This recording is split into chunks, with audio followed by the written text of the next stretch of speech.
Hatramin'izay nisy tsy mitsahatra manao ny asa soa anasoavana ny mpiarabelona ny fikambanana Rotary Club Antananarivo farany teo seza misy kodiarana maro dia maro no natolotra izy ireo an'ny olona manana fahasimbana.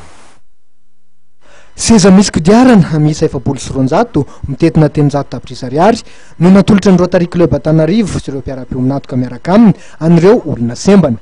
Ny farany herinandro teo tetsy amin'ny tokotany Beanlapan'ny tanàna etsy Analakely no nototsaina ny lanonam-panolorana. Fizarana photo relancien dia fiara-miasan'ny Rotary Club Antananarivo Rotary Club Ghost for Love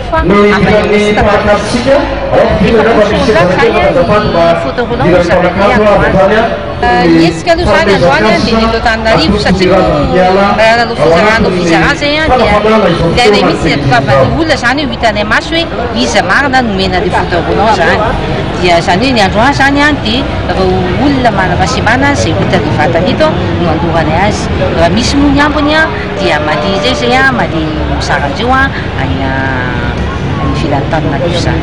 Tsy nanafina ny fahafapony ireo olona sembana nahazo tombontsoa tamin'izao fizarana seza misy kodiaran'izao.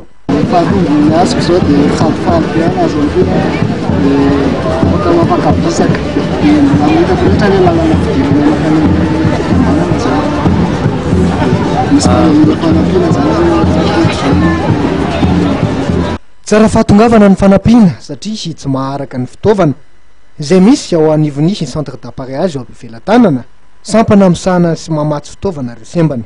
Seza misy kodiarana misy 500 no eritreretin'ny Rotary Club Antananarivo izarainy manerana nosy ka teto Antananarivo no nisatarana zany.